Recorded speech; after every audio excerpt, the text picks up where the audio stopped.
Okay, I just need to circulate the link so that other people.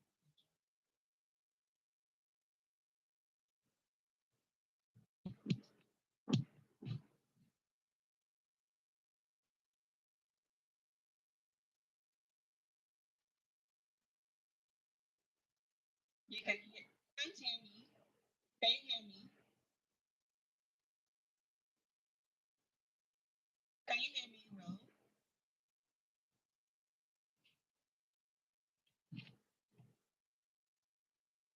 Okay, awesome. Let me just take a few minutes to circulate the link so that we have people joining us. Okay.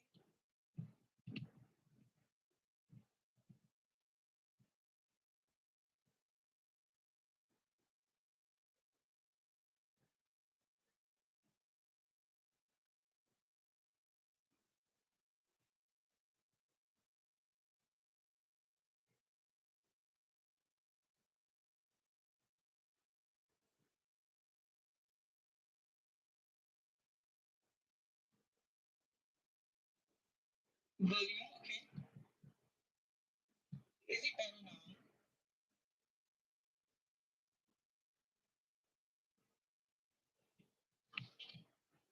Is it better now? Oh, awesome. Thank you. Thank you. Thank you. Thank you.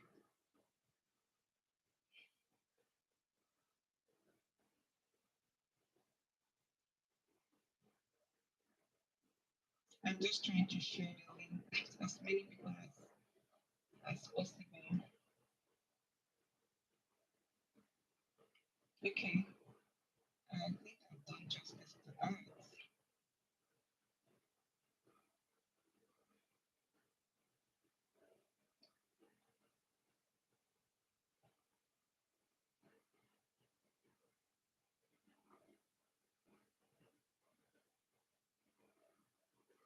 Okay.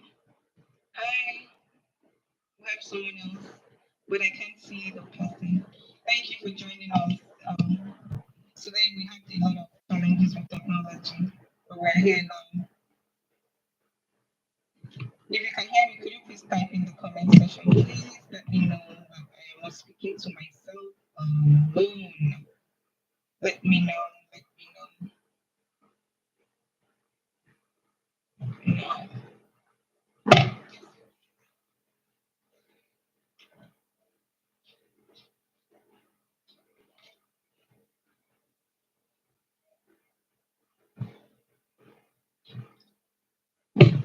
I didn't see the messages again. What's going on today?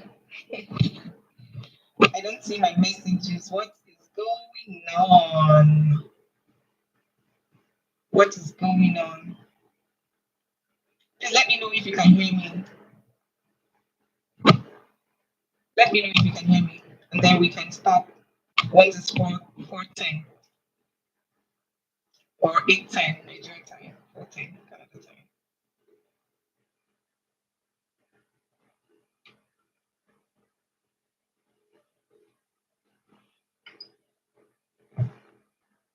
But can you still hear me clearly?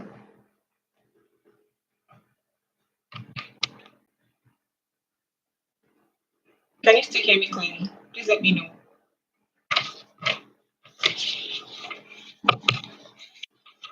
But can you still hear me? Oh, awesome. Thank you very much. Okay. So it's 4:10. We just get it started. We don't have a lot of people joining yet. I believe it's because of the technical issues we had the last time. Um, but there's a second person I see. I wish the person can chat so that I see who that person is. Right. Okay, so we get right into it. Hi everyone. Thank you for joining us again. Um, for those that are here, thank you. For those that will be catching replays, thank you as well. My name is Vera Patrick Azodo, and I am the founder of the Readers Connect Call, where we have one goal, and that is to promote the reading culture in homes. Over the past 3 weeks, we've been running a three-part series talking about steps to installing consistency in reading or steps to installing a consistent reading habit. Why did we choose this topic? Because we know that in our society today, reading has taken backstage. A lot of people don't prioritize reading. We want to put it at the end of the bucket list. But in this session, we've been able to establish the fact that reading should top our charts. We started by saying in the episode one, we started by talking about why we need to read. We gave a lot of reasons why we should read, like our lives depend on it. I'm not going to go through all that we've talked about. If you are here and you can hear me, and you were here in the first model, please can you say hello in the chat? Say I was here in the first model, or I was here in the second model. In fact, if you've been here for all three modules, let me see you in the comment section. So in episode one, session one, we talked about the whys of reading, of making reading a lifestyle. And on that same day, we talked about the how. So we started out by talking about the steps that we need to take to install this habit. In the second episode of this talk show or this conversation, we went ahead to talk about creating time, why we need to create time for reading. And we established that time is an equalizer. Every one of us, we have the same 24 hours. What matters is what we're able to do with this 24 hours. All right. And so we also talked about essentialism. We talked about the acronym TIME, which is tracking your energy cycle, I for identifying your time wasters and also your priorities. We went ahead to look at M, which talks about managing your focus and attention. And that was on that day that we started the table of multitasking. We all agree that multitasking is a myth. It does not yield results. It just ends up draining our brains and doesn't produce much results for us.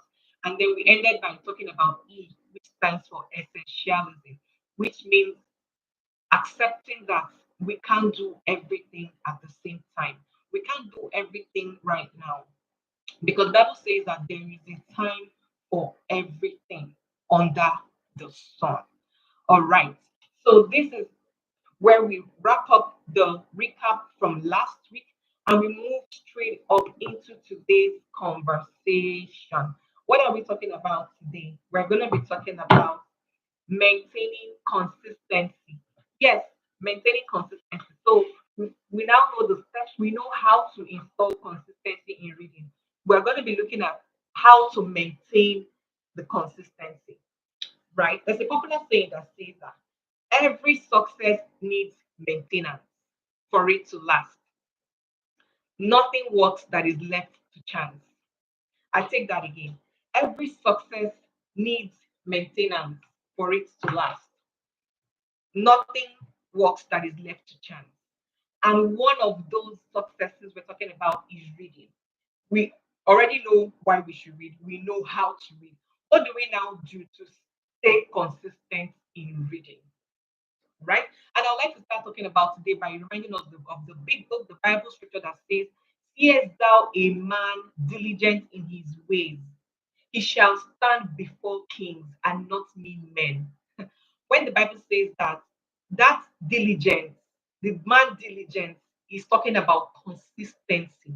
He's talking about that man that will do that thing that he has set to do, come rain, come sunshine, whether it is convenient, whether it is uncomfortable, whether it is sweet or sour, you do what you have decided to do. Remember, at the beginning of this session, we first established that the first step to installing any change is by deciding, making that decision. So today we're going to be talking about practical ways that we can maintain this consistency.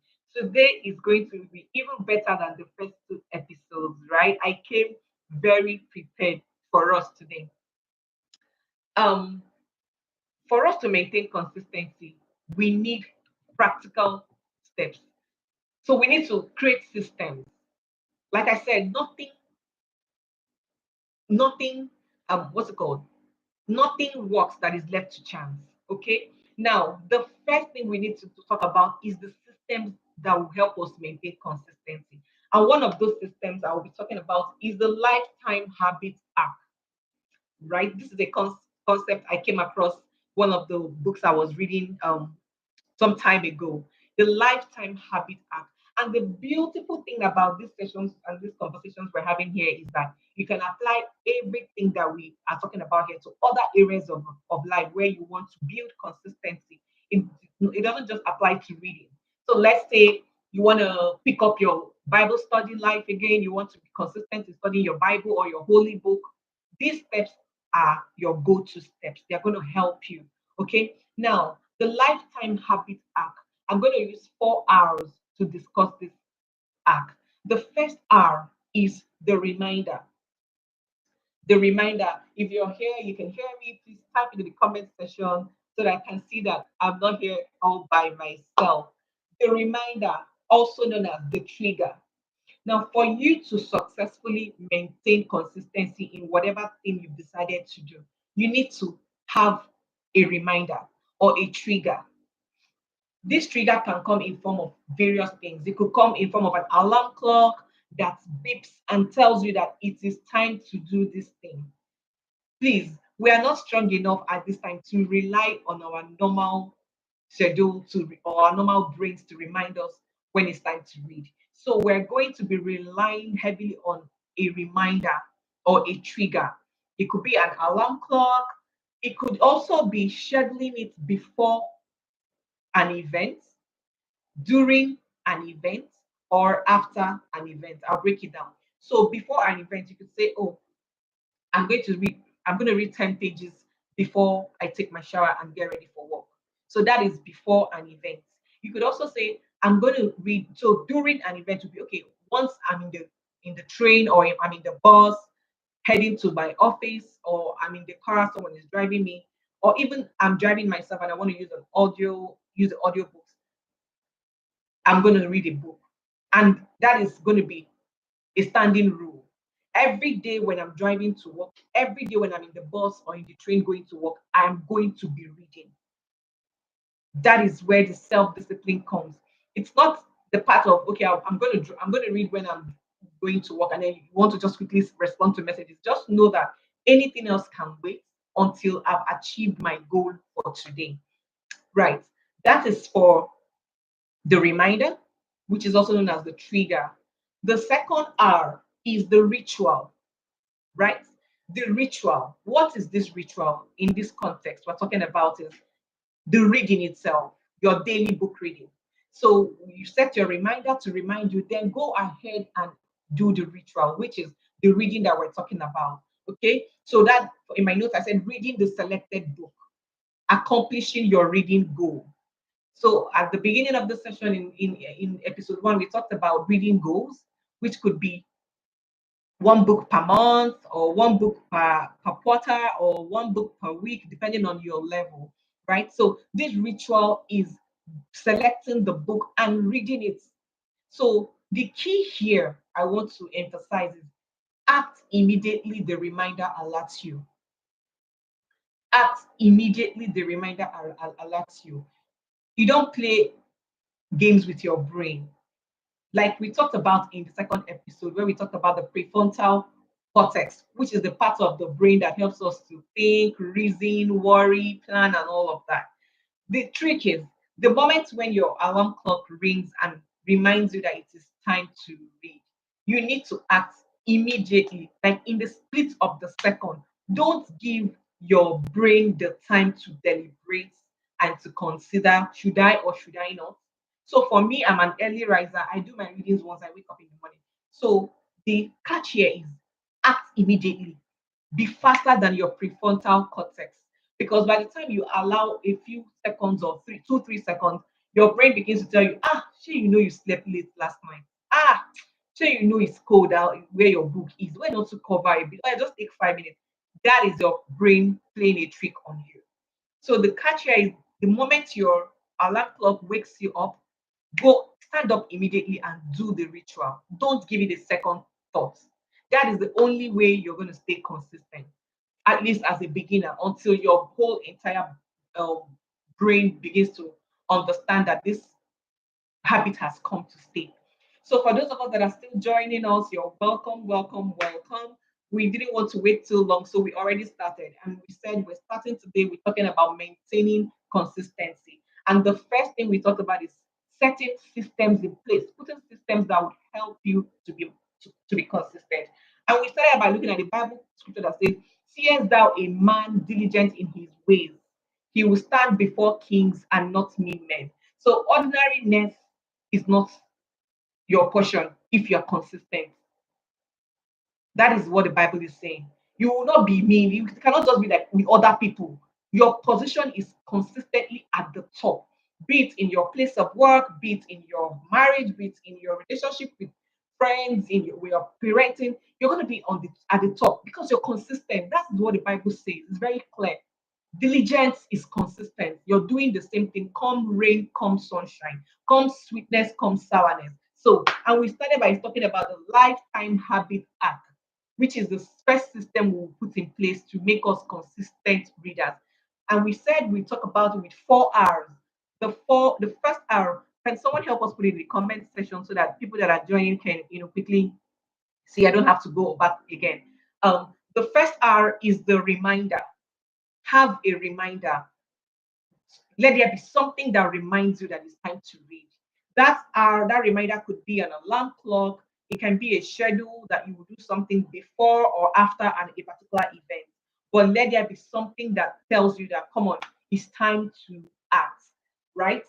Next is the ritual. So we said once this trigger or the alarm clock beeps and wakes us up or reminds us, the catch is to act immediately, because at this point you're fighting with your brain to know who is going to win the battle. The prefrontal cortex is playing smart on you, reminding you how tired you were yesterday, how you cooked 4 different soups, how okay, today is holiday, I'm not going anywhere, I can still sleep. No, the catch is to act faster than your prefrontal cortex. Immediately get on the reading or whatever it is you want to do at that time. Do it. And guess what? When you do it, every other thing will still be sorted out. That is it. But if you don't do it and you decide to choose any other thing, what happens? You've lost that consistency for that day, right? Which is not a bad thing. Don't get me wrong. I'm not preaching that you have to read every.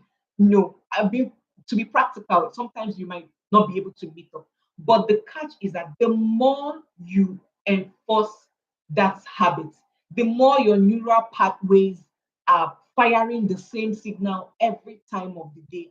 The more they fire that signal every time of the day, the more you stay consistent. After a while, it becomes a lifestyle. You're no more negotiating with, it just becomes plug and play. Once the alarm or the trigger rings, you stand up and you do what you need to do. Like I said earlier, these tricks apply to everyday life. It's not just to reading. Although we are centered, we focus today on reading, but we know that there are things that you can apply to your other areas of your life. Thank you, Tiwa, for keeping the chat room busy for us. And the third R is the repetition. Mhm. The repetition. And I stumbled across a quote that says, ceaseless repetition of daily reading is a powerful tool to sustain a habit. Ceaseless repetition of daily reading is a powerful tool to sustain the habit. Do you see the part I said? I didn't say repetition. I said ceaseless repetition. Ceaseless repetition. So that means ceaseless, like you're not stopping it. Of course, I know there might be circumstances that might warrant that, okay, you're not able to, but I'm not making excuses and making provisions for that. It has to be really extreme for you to break the habit, because you want to quickly install this habit as quickly as possible. In fact, another book I read talked about how it takes, I think, about 60, yeah, 60 days to install a habit. 60 days of repeatedly doing the same thing will lock it in your brain, because the neural pathways have fired the same neurons every day, every time of the day. So they become very familiar with it. It's no more an unfamiliar territory. Right. So I'll give you an example. So recently I moved houses recently, late last year. And when we moved, every time I want to, like I drive out and I come back home, I have to like, so the garage, I need to press the button of the garage is up the roof of my car. So I just need to press it and the garage opens and then I turn and enter with my back. But when we newly moved to the house, every time I would already get to the house, I will not say, "Ah," I will not start remembering to press the button. But over time, I started talking to myself that, okay, Vera, once you get to this red house, just know that your house is the next one. So press that. Do you guys know that I did that repeatedly, once, twice, third? And the next thing that I noticed is that automatically, I don't even think about it. Even if I'm on a call or I'm doing anything, I'm talking with my kids in the car. The moment I get to that red car, my hand goes up. Now, here's the catch. So recently, my husband then said, "Oh, babe, don't park the car in the garage again. Park it outside."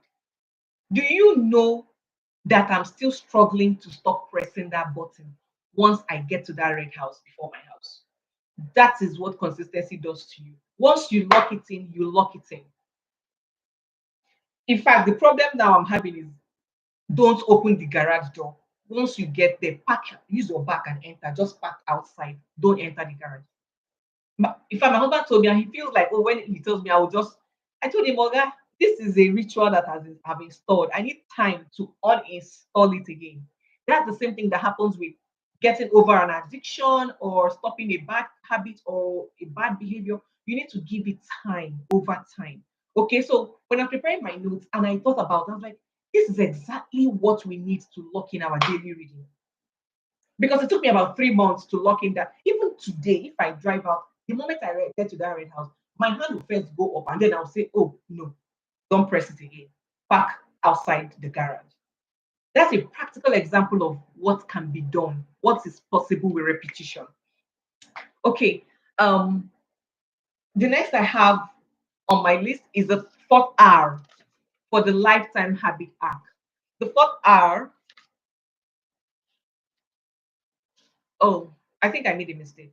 So the first R is the reminder, second R is the ritual, the third R is a repetition, excellent. And the fourth one is the reward. Yes, the reward. You see, the same way that you want a kid, you want a child to do get something done, and you know, you just want them to do it happily, cheerfully, and it's okay, don't worry, go and do it for me. I'll get you candies, I'll get you cookies, you know, and they run faster than ever and they do that stuff.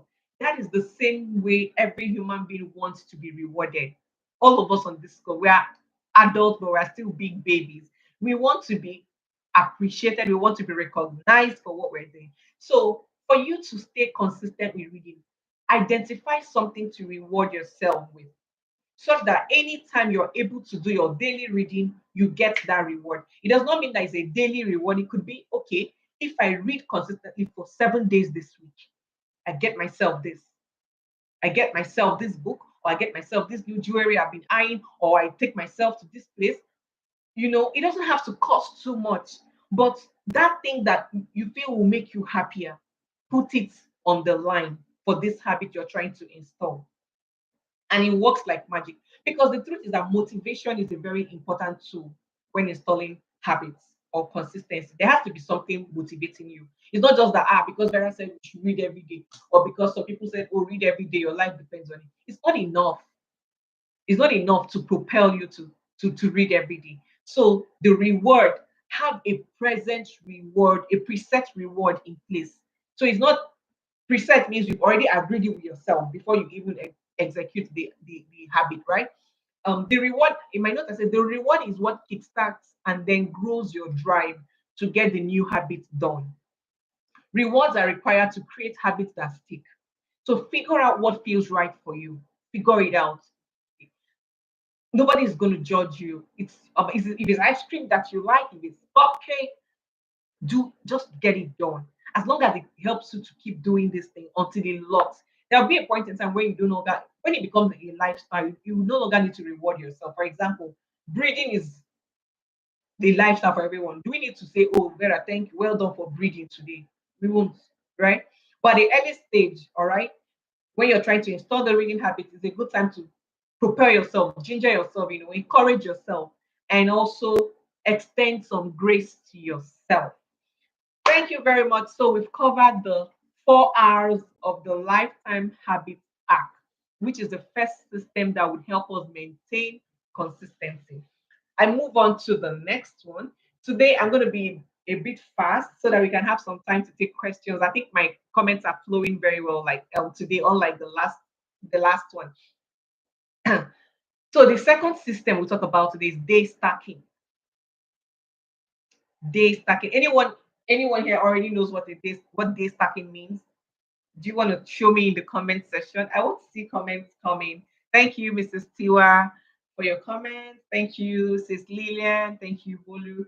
Anybody already knows what day stacking is?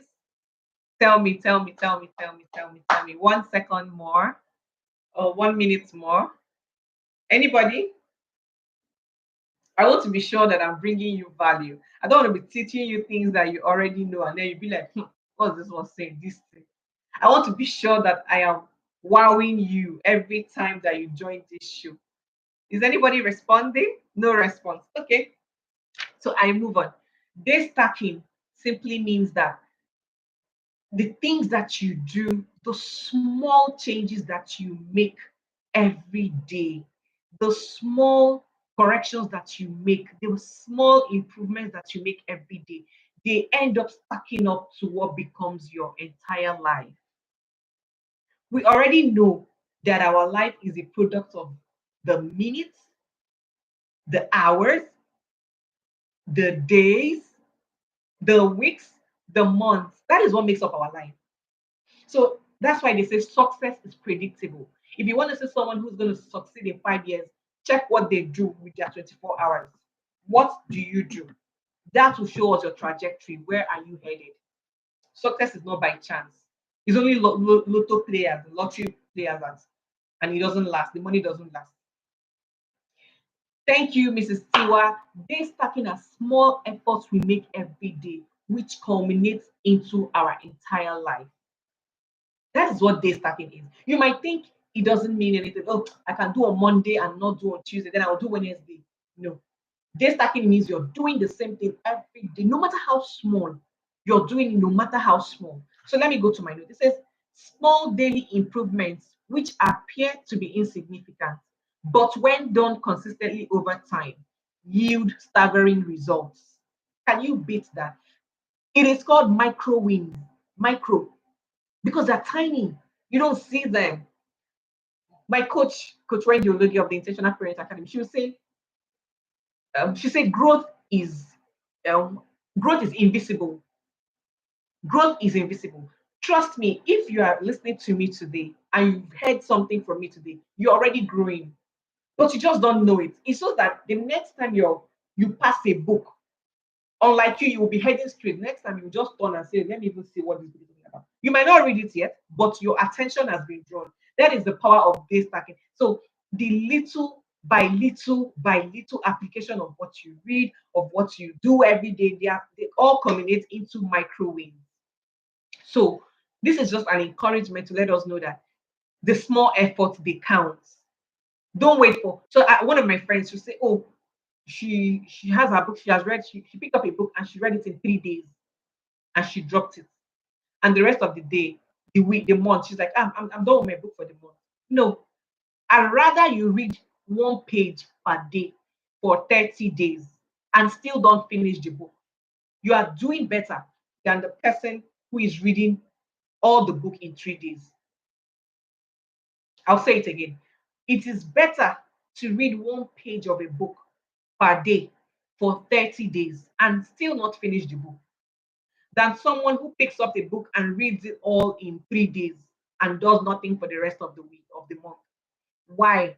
Because of the consistency that we talked about, because of day stacking that we talked about, because of the neural pathways we're seeing that the brain is firing, firing, and connecting to make this a permanent lifestyle. So, consistency is a key ingredient of mastery. Enhancing your daily reading by, okay, I like this quote very well. Let me relax very well so I can say it nicely. Enhancing your daily reading by only 1% daily delivers 30% elevation. So let me explain. You have a pile of 100% of something to do. Do you know that if you pick 1% of it and you do it every day, by the end of 1 month, you have done 30% of it effortlessly? By the end of 1 year, somebody do the calculation. By the end of that 356%, that means you have done everything over and over. That is the power of day stacking. Don't neglect the baby steps. Don't rush that you want to finish the book, but just do it every day. Even if it's just a sentence you read every day, same time. Well, not exactly same time, but every day. Right. So if for those of you that follow me on this on social media, last week I had a doctor's appointment, and when I got there, the doctor for some reason they didn't keep to their time, and that was unlike them. Normally, when they give you time, you are there at the dot of time and they attend to you. But this time around, we waited for over 30 minutes and nobody was showing up, right? And I picked up my book while excuse me, they had already moved me from the nurses station to the doctor's station. So I picked up my book and I was reading. Am I a day reader? No. My own energy cycle is early in the morning. But rather than pressing my phone or chatting away, my husband was there. We registered for a while, and then I just told him that, bro, something needs to be done. I carried my book. And because I had a target to finish that book at a specific time of this week, right? Of last week. So I picked up my book. So those are the tiny habits. Even sometimes when I miss my morning daily reading, I find time during my break time. Oh my God, you don't know how many pages you can cover in just 20 minutes. Just 20 minutes out of 24 hours. It's not too much. 10 minutes, 20, 30 minutes, 40 minutes. Oh my God. Like I'm a living example. I've tried this thing over and over again. So on this session, we have established that there is no excuse not to read daily. There is no excuse. I'm going to shock you. What's his name? Bill Gates. We all know Bill Gates. I'm just giving examples of book bingers, people that read every day. Whenever I want to make excuse for myself not to read, I ask myself, Vera, are you busier than Bill Gates? Are you? Ask yourself that question whenever you want to make excuse. Oh, are you busier than Bill Gates? I don't think anybody is busier than Bill Gates. Are you busier than Dangote? Are you busier than Aigimokwede? No, it's just about priority. What you call important becomes important. But what you want to make excuses for, you just keep making excuses. My coach Wendy Ologe, she will say, excuses are cheap, excuses are good, but they don't deliver results. Yes, you can have a valid reason why you're not doing something, but does it give you any results? The answer is no. You are still going to be on that spot, except you get that thing done, regardless of the excuses. So that is it on day stacking. And in my note, I said, winning starts at your beginning. Start it first, then continue it. Take the baby steps. Nobody's asking that you should read for 1 hour every day. Even if it's 10 minutes, you're covering, in 10 minutes, you're covering about 10 pages. Do we even know that? And then if you pick up a book that is 50 pages, that means you finish how many in a month? So when you hear people say, oh, I read 50 something books, that's how it is done. It's the daily stacking, day stacking. So it's like a brick, you're putting a brick on top of it, it keeps growing. And like I keep saying, the facts that we're sharing here are not just for reading. Whatever it is you want to get better at, whether it is your prayer life, your Bible study life, your communication, whatever it is, follow these principles and you'd be shocked at the results you will get. So we'll move on to the third system. First system, we talked about the lifetime habit pack. If you're just joining us, you've missed quite a bit of the discussion. So please do well to catch a replay. Second system is day stacking. That's our second system for today. And now we move to the third system, which is journaling. Mhm. Journaling.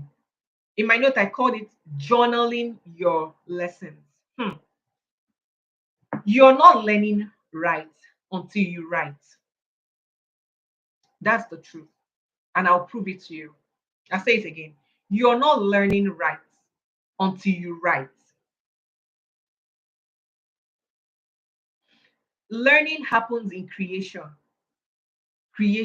not only in consumption. So let me break it down. When you're reading and you're not writing, you are consuming. You're just a consumer. You're just internalizing, consuming. But when you write, you're trying to replicate your understanding of what you've read. That is the game changer. Mhm. When you write, you're trying to reproduce what you've read, and that is the game changer. That's what begins to now affect you for real. Do you understand? So you're not learning right until you write. That brings me back to our discussion last week where we talked about multitasking.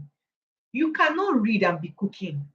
I keep emphasizing on this thing because I know the research that has been done on this topic. If your goal is efficiency and results, then you cannot read and do any other thing. If your goal is to tick the box, then you can read and do other things. Because it has been proven that the brain does not multitask.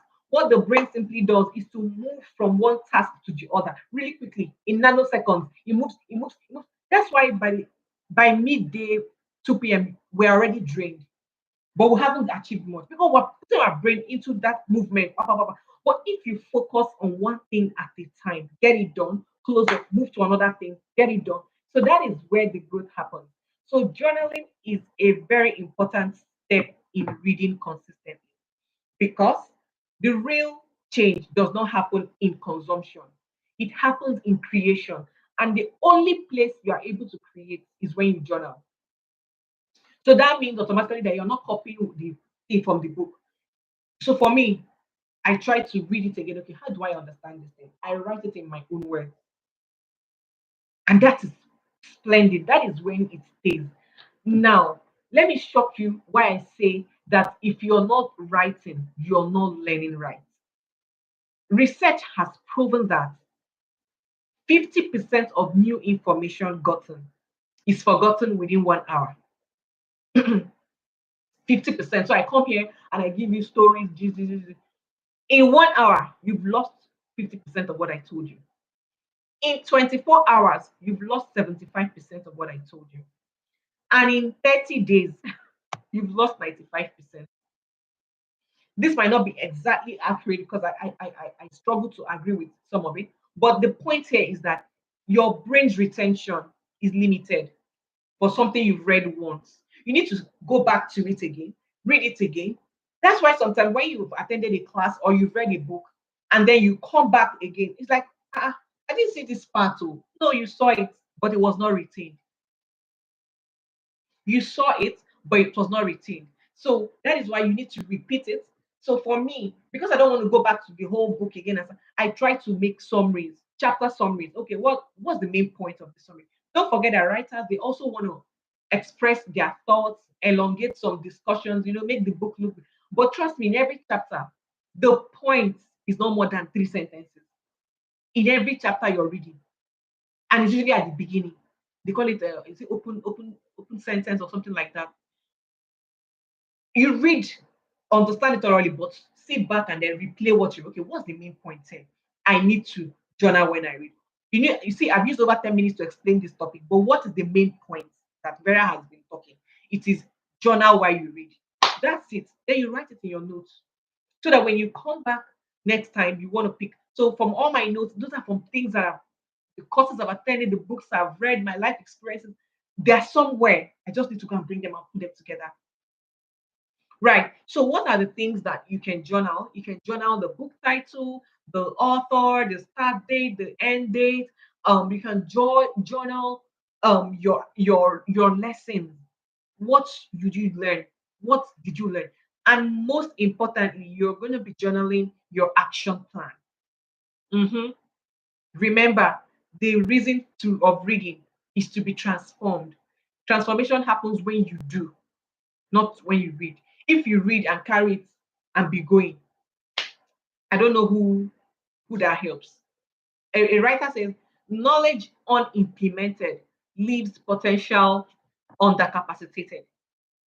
Yes, knowledge unimplemented leaves potential undercapacitated. So I know I have a friend that will be having issues with talking, and she'll say, I know these things now, but I tell her, you know it, but you're not doing it.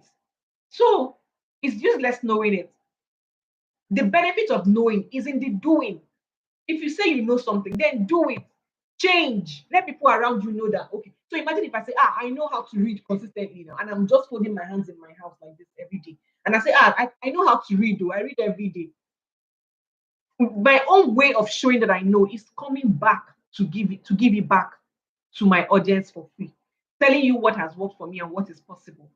And do you think that I am the same as I take these classes every Sunday? No, because I hear my own voice. Even when I'm tired, I don't feel like reading. I hear myself. I say, Vera, you are the one preaching yesterday. Oh, that reading is consistent. I will just carry my book and go and read. So I'm also improving myself as I'm sharing what I learned. So all of that comes with journaling. Now, why journaling? Journaling multiplies your clarity and awareness. Journaling helps you to think critically. It is only when you're writing that you are thinking. Do you know? Have you ever tried to put a post? You want to put a picture, you want to type. How long does it take you to type something? Like, oh, I have fine hair, fine picture, I want to post it, but you just want to put some stuff, some notes behind underneath it. It doesn't flow now. You have to stop and think. Sometimes you type it, you wipe it, you type it, you correct it, you change it, you leave it and say, I don't want to post again. You come back. That is your brain thinking. So that is what happens to you when you write as you read. It doesn't have to be a long note. My own note is not much. It's the same note I use for my lecture, my lesson. I just put it, scribble something, scribble something. And for me, it took me a while to understand that. That is how I learn by writing. The more I as I'm so for now, you can't see me reading without a pen. Even if I'm not writing in my notepad, I have my phone. I'm typing it somewhere because it helps me to internalize it. Now, journaling also allows for better planning and goal setting. That is why I came and said your action plan. What will you do differently from reading? The concepts that you're picking from the book, what will you do with them? It's not just to read and be like that. My friend that says, I know this thing, but I really, really know it. But you're not showing that you know it. You're acting like someone who has never encountered this information. So always remember that knowledge unimplemented leaves potential undercapacitated because knowledge is here to build us, help us grow, help us impact life, help us make money. But if you're not implementing what you've read or what you know, then the potential is as good as dead. It's as good as non-existent. Okay. Also, journaling while you read increases creativity because it is when you're journaling, you're trying to say, okay, let me write it a different way. Let me not copy and paste what I saw in the book. So it's improving your thinking capacity and improving your creativity. And finally, journaling while you read improves memory retention. Mhm. So when you write down your thoughts as you read, you have moved away from that statistics I gave earlier, which says that you forget 50% of what you hear in 1 hour, 75% you forget in 24 hours, 95% you forget in 30 days. You've left that statistics the moment when you have a pen and you're writing. Okay, so that is on our third system, which is journaling. Hmm. Are we good so far? Are we good? How's it going? Hi, this Evelyn. I see that you've joined us. Thank you very much. Please, if you are on this session, drop a comment. Let me see you and acknowledge you specially as my special guest. I just wanted to take a second to to rest my voice. Now we move to the third system. The third system is called speed reading. Excuse me.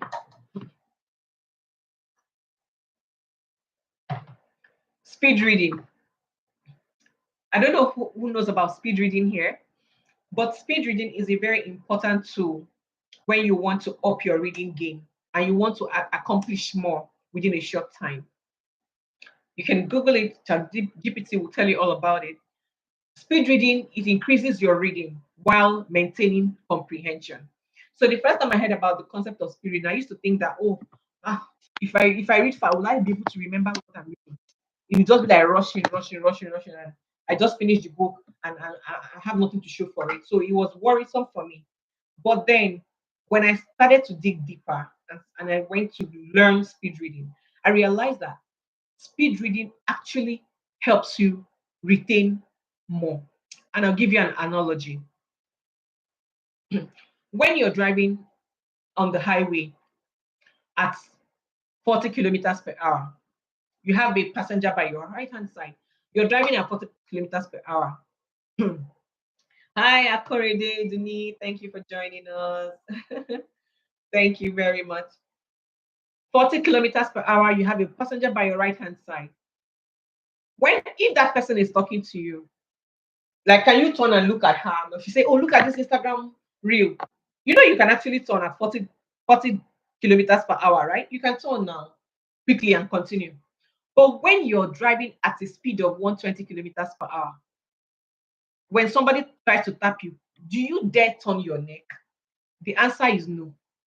Why? Because speed builds focus.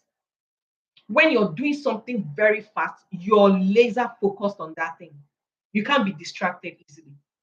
That is the same thing that happens with speed reading. So when you're speed reading, you are deaf to whatever is happening to your left and to your right. All your attention and your focus is on what you're reading. Remember, our last session, we talked about maintaining focus and attention. Speed reading is a very useful tool to achieve that. So, speed reading improves your focus, and there's no trade off between speed and comprehension. There's no trade off if you're doing speed reading the right way. This is where we talk about the word per minute count. So, averagely, some people read for 200, some people read 200 words per minute, some read 250, 300 words. That is how we read growing up in our elementary school, the way they taught us to read. Ada is coming to school today. This. That's the normal way to read. But a speed reader can read up to 500 words per minute. So I challenge you today, whenever you have a time to read today or tomorrow, set a timer for yourself for 1 minute and start your page reading. Start from a fresh page. And once the timer goes off, count the number of words that you're reading at. For many of us, it will be between 200 and 400. That's for 400, that someone has been reading consistently. But many people will fall between 200 and 300-ish. But speed readers can read 500. In fact, some people have argued that they read 1,000 per minute. I've not seen anyone, but I have some friends that read 700, 800 words per minute. It is possible. Now, there are different techniques for speed reading. There's the word chunking, there's using of a pacer. You know, that is not the essence of this class. I just wanted to introduce the concept. Subsequently, we're going to be having courses on speed reading. It's very interesting. That is why when you hear somebody read 50 books a year, that's what they are using. They are no longer reading like you and I that were reading like elementary students. They've mastered the art of speed reading. And there is life in speed reading. Imagine you have tons of documents you need to read. It doesn't just apply to our daily reading. Even in the office, you need to read an email. You don't have to be reading one by one. You know, there's a way to read words together, read really quickly, and still maintain the same comprehension level. So our time is really running fast. I don't know why time just runs this fast. Okay. I'm moving to the last system, which is the accountability system. Yes, accountability system. For every habit you want to install and maintain, never do it alone. In fact, a writer says to make a habit last, never install it alone. Never do it alone. That is why you see some people weight loss. They want to first month they are up and doing their fit farm, doing gym. What happens in the fourth month? They drop off. That is because something is missing. Accountability. Get you someone to do your reading with, to share your reading goals with. Join a system, join a group, anything like that. But don't try to establish a reading habit or maintain it alone. It will backfire. Because, like I said, we're all human beings, so many things dragging our attentions, distractions. So, that is the place of your accountability partner. That person will say, oh, no, okay, you missed today, you cannot miss tomorrow again. But nobody is checking on you. They said freedom is an illusion. The moment when you're free to do anything you like is an illusion. There's no growth in freedom. You need to stay accountable to somebody who is checking with you, who you're reporting yourself to. Say, "Oh, I've not been able to read since 2 days. Oh, this is this and that, and that, and that. Yeah, that is what makes the difference. Okay, habits run deepest when performed in a group. So what happens in the accountability system? You see, it improves motivation. You see people of like minds, people are doing sharing the same goal with you, people who are even doing the same career, they have the same number of children that you have. Your cases are peculiar to each other or similar to each other, but you see them doing it. That's a way it wires your brain to pick up yourself. It also provides support and encouragement. It strengthens commitment, right? Because you're giving someone your word that, okay, I'm going to do this at this time. You don't want to be someone who doesn't keep to their words. And then if you meet a community of like-minded people, and it shows you what is possible. Oh my God, it shows you what is possible. So I belong. I have an accountability group that I belong to that we read together. And recently, I talked about it in the last class. We started looking at book bingers that we know, book bingers. In fact, that's what we call the billionaire book bingers. If you see the names on the list, oh God of mercy, I can't even begin to talk about it in this class. There is no one person that we have discussed in that list that is not a billionaire today, and they are readers. Mhm. They are readers. I'm going to give you a few examples. Just give me a few minutes because I have them all in my notes. The one that struck me most is I think is Frank Knight. What's his name again? Let me find it. Phil Knight. Phil Knight is the founder of Nike. We all know Nike. I even have a pair of Nike shoes in my house. Many of us have Nike shoes. Do you know that this guy is a book binger? Right? Like he reads so voraciously that he has a library, like almost like a golden library at the back of his office. In that library, the moment you come to his office and you want to get to the library, you will pull your shoes and bow to the library. The person who is making the shoes that we're wearing and flaunting and feeling all right, he does not enter his library with shoes. That's how honorable he finds his library. He pulls his shoes and bows. And if you're a guest, you pull your shoes and you bow to the library and then you enter. Yes, you might argue he's overdoing it. That is to show you how important his books are to him. Yes, we have so many names: Sanusi Lamido, the former CBN governor. We have David Oyedepo. We already know his story. We have Coach Wendy Ologe. Many of us already know Wendy Ologe. Look at how many books that she has. This woman reads 5 books in a week, like 5 books at the same time. I don't need to tell you that she's a billionaire, Sha. Hmm. We have Marisa Mayer, the president of and the former president and CEO of Yahoo. There's a particular one I'm looking for. Good. We have Jeff Bezos. Jeff Bezos is the billionaire who started the Amazon store. You know, we all know that Amazon started as a bookstore, right? Then they now diversified into all products. There's nothing on earth you cannot find in Amazon. The person who started it is a book binger. He reads like his life depends on it. And let me shock you. If you go to Amazon next time to shop, please search underneath the bottom. You will see a place they call Jeff's reading list. He has a reading list that he puts somewhere for you. So as you're shopping clothes, shopping winter, spring, he puts his reading list underneath for you to go and check his book recommendations. So when we say read like your life depends on it, it's actually true. It's actually true. Jack Dorsey, the CEO and founder of and co-founder of Twitter,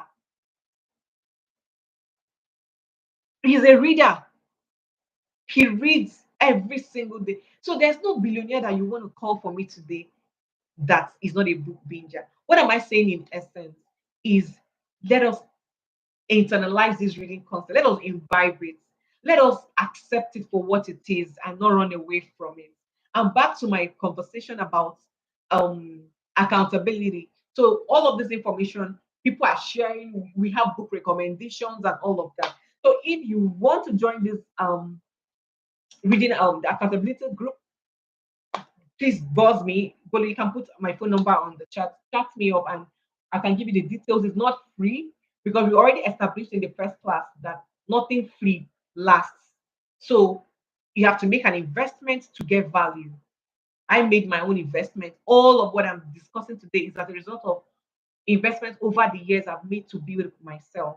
So that is where I come to the end of this conversation. I hope it was good. Like always, I'm just being mindful. I don't want to keep you here for too long. In conclusion, I saw something in a book and it shocks me every time I remember it. It says, what makes the best is not their genetics, but their habits. What makes the best is not their genetics, it's not their bloodline, it's their habits. It's not the extent of their gifts, but the strength of their grit. Not the extent of their gifts, but the extent of their grit. Am I saying that daily book reading is going to be easy? Is it going to be a walk in the park? No.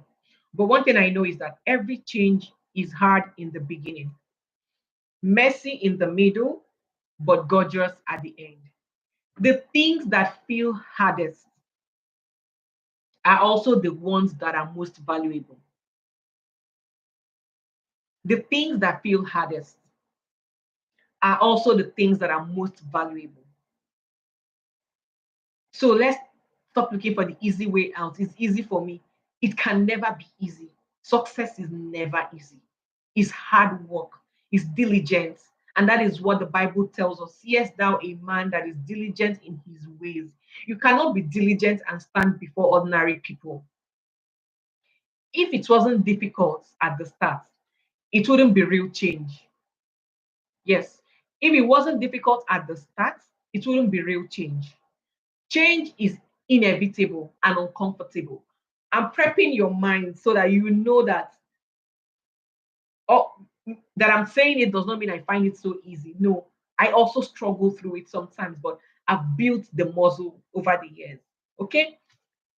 Change is inevitable and uncomfortable. If it wasn't hard, then it won't be real change.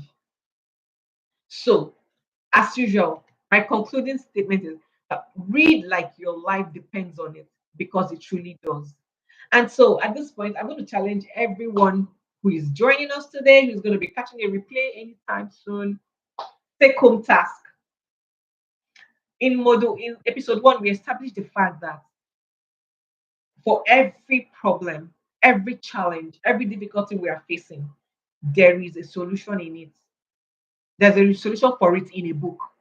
We established that. So I'm going to challenge you today just to allow you experience the freedom, the liberation, and the joy that comes from knowing. I'm going to challenge you. Identify one area, just one area. I know that we all have many things. Like they say, just like you asking me to write prayer point now, not 20 pages ago, right? Right. But identify one thing, one pressing need you have right now, or one thing that is troubling you right now that you need help with. That's step one. Step two, buy a book in that area. So let's say for those that are married, maybe you're having troubles in your marriage, your husband doesn't understand you, your wife doesn't understand you, communication is not the way to be. That's then buy a book on marriage, just one book. I'm not so I call this my one my the one reading test. The one is only one thing you're going to do. One, identify one problem. Two, buy one book, just one. I didn't say buy three. One book on that area.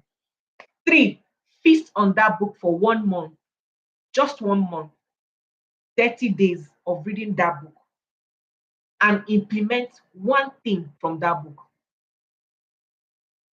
And come back at the end of April and tell me that nothing changed for you in that struggle. It's not possible. The problem might not be solved, but you will be on your way to solving it because you're getting knowledge. It's my coach when that she says, our greatest problem in life is ignorance. But the problem is, it doesn't die by fire, it dies by knowledge. Our greatest problem, it's not financial problem, oh. It's not marital, it's not children, oh. It's not career, it's not lack of promotion. No, no, no, no, no. The biggest of the problems is ignorance. And it doesn't die by speaking in tongues. It does not die by prayer and fasting. It does not die by fire. It dies by knowledge. That's what the Bible says. My people perish for lack of knowledge. Did it say my people perish because they don't pray? The Bible did not say that. Oh. Bible says my people perish because of lack of knowledge. The moment you get knowledge in a particular area, you become a king over it. You become a lord over that problem. If you can't solve it, then you have an idea of who can solve it. If the book can open your eyes and say, oh, this person who there's a link between this and this, and then you know that in your contact list you have someone who does this and that. That is how freedom comes. So I've spoken for over 1 hour. I want to take a chill pill now and let you talk to me in the comment section. Tell me how the three sessions has been. This is a three-part series, and today is our very last day on the three-part. Are we going to end the live conversations? It depends on you. So tell me what you want. Who wants us to continue with these conversations, but not every Sunday? Because it's also draining for me. I need to rest and get ready for work on Monday. I need to bond with my children. So we can work out something, but not every Sunday. But for now, this is the end of the steps to installing a consistent reading habit. I encourage you, if you missed volume one and two, please sit back. It's all on this YouTube channel. Sit back, play it while you're driving, play it when you're doing anything. Just hear it and pick a thing or two to implement. And I assure you that your life will not remain the same. It doesn't end with reading. Every other area of your life will be a testament to what knowledge can do. Can anyone say something to me in the chat, in the comment section before I drop off? Please ask your questions if you have them. And just to announce to you, in the coming months, the Reader's Corner Book Hub is going to be launching a reading challenge. Yes, we're working in the background, putting structures in place because we understand the place of accountability. We want to hold your hand, we want to help you maintain this consistency, right? So we're going to be launching a reading challenge very soon. Please keep stay close to our social media handles. You will definitely hear it when it's time, right? We're going to come together, like minds, people that are struggling 9 to 5, business, children, marriage, everything. All of us are going to put our heads together and we are going to prove to you that it is doable, right? So if you also want to join the accountability system, the one that I belong to, please reach out to me and I'll let you know how to get in. It is mind blowing what when you are together with people that are pursuing the same goal. Can I see any question here? Any question? I'm going to give the next 2 minutes for questions. And if there is no question, then we can call it a day. So, do you have any questions, any comments? Do you want to say thank you to me? Have I been a blessing to you for this 3 day, 3 Sundays? Please let me know. I want to read your comments. I want to see. I see the hand clapping. I see the love emojis. Thank you so much. Thank you very, very much for sticking with me, for giving me your Sunday evenings. I really do appreciate it. So any questions today for Vera and the team?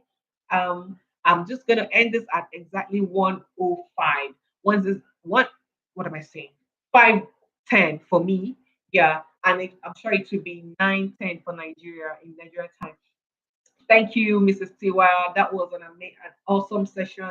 Thank you, Bolu. Enlightening as usual. Thank you, Miss Evelyn. Great presentation, Vera. I appreciate you guys. Thank you, Akorede. The seasons are amazing. Thank you, everyone, for joining me. I hope to hear from you on YouTube. Put a comment to us on Instagram, on my DM. I just want to connect with all of you. If you have challenges with reading, if you're overwhelmed, you can reach out to me. I've been talking to a lot of people recently. Thank you, Big Sis. And somehow I'm not perfect. I'm work in progress, but I have a big one or two things to share with you that can help you get right back on track. I don't want to go, but I want to leave you at this time.